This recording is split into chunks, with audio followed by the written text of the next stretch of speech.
I'm standing here making a video that I wasn't going to make. In the sense that I promised myself, I promised my family that I'd take a break. What's happened in the last 12 months? I've had 2 stints of solitary confinement. I've run as an MEP in a month-long campaign, which was tiresome, but good. I wiped Panorama. Basically, their credibility was destroyed. We finished John Sweeney. The reason I'm making this video is because John Sweeney's trying to make some sort of comeback. But first of all, before we get onto that, just a thank you from me for giving me the time. I will be back with a bang. I've just come out of custody and I promised that I'd give some stability to my wife and my children. I'm spending time with them, but I will be back. But I couldn't watch this little video from John Sweeney. I couldn't watch it without commenting. So I've come to make a comment, and to everyone else, you'll be hearing from me very soon. Let's get on to John Sweeney's video.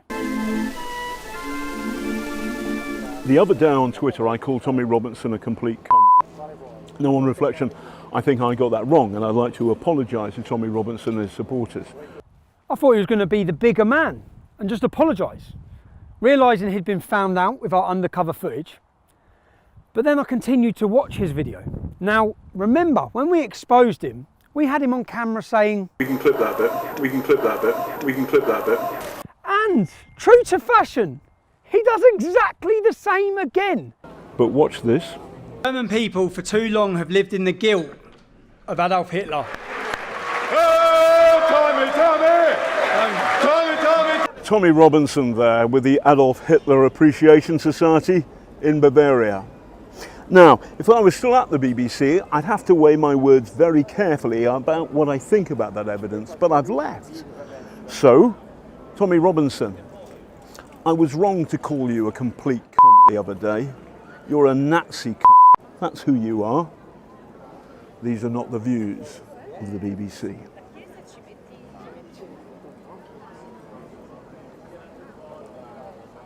When I say exactly the same, I mean cut and edit to push a false narrative. Say that I was at an Adolf Hitler Appreciation Society, when in fact it was a Compact magazine annual event where I won the award of Patriot of the Year. So what he done was he took the comment I made about Germans living in the guilt of Adolf Hitler, and he took an applause, which was actually 2 minutes before, and put them together with a lie saying it was the Adolf Hitler Appreciation Society, a complete made up lie, to fool you, the public, into believing the context of how that was said. Now, the actual context that I was saying to German people is, for too long you've lived in the guilt of Adolf Hitler. You should have stopped him. For too long you've lived in the guilt.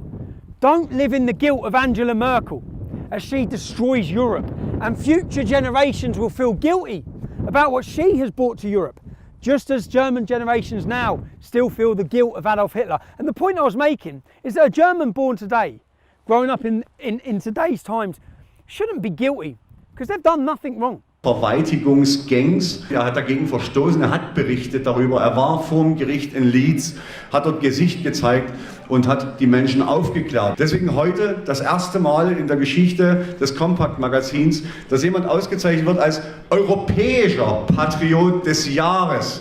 Ein Riesenapplaus für Tommy Robinson.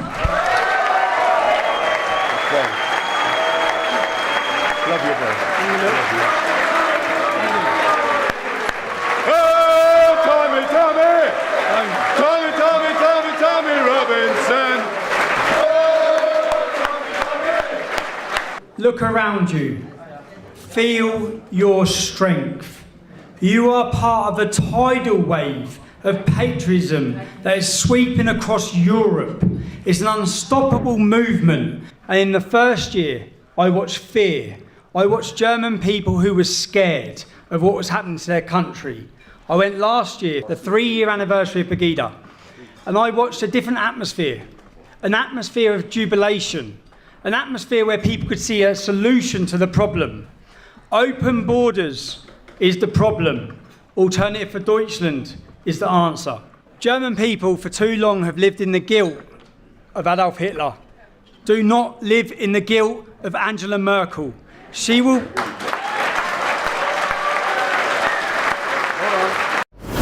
Don't live in the guilt. That's the context of what I was making.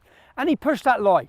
And in his video, he pushed that lie. And all the blue tick brigade, The globalist, corporate media, all the journalists spread it without any context. So John, well done for living up true to your name, mate, as a fraud. John, you got the biggest expose ever seen on the BBC on you last year. I know you've walked, you should have listened to what I said when I told you. John, you'll finish your career. You'll finish your career. You think so? I know. Now John, anyone can do what you've done. That's not hard, but it spreads lies. Anyone can do it. Have you got anti-Semitic now, John? About Adolf Hitler being a Zionist. About Adolf Hitler being a Zionist. About Adolf Hitler being a Zionist. In our previous footage that we got on you, undercover footage, you just come across as a drunk old man. What is it with you and drink? In the finishing of your latest video, you look like a psychopath. These are not the views of the BBC.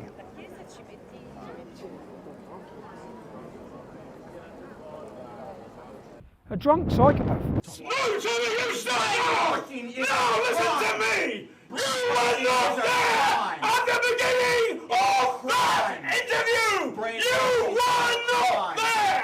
You did not hear or record all the interview! Do you understand? I think it's time you took a look at yourself in the mirror, John.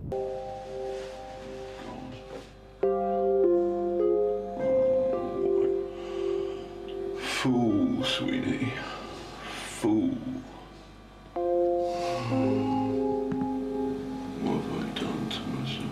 So leaving the BBC after 17 years, John's not at all bitter, is he? He's been found out. It took them too long. He didn't want to admit it was because of me, because of our undercover footage, because of Lucy Brown's footage, to be honest. He didn't want to admit that. And how many journalists like John are there that are lying to the public, that are being used as propaganda to destroy good people's names? How can anyone trust Annie Panorama again? Now, I wasn't even going to come back and comment on this, but we'll end this on a comment a fine patriot made when he was being interviewed by you. Again, John, maybe you're thick. Maybe you're thick.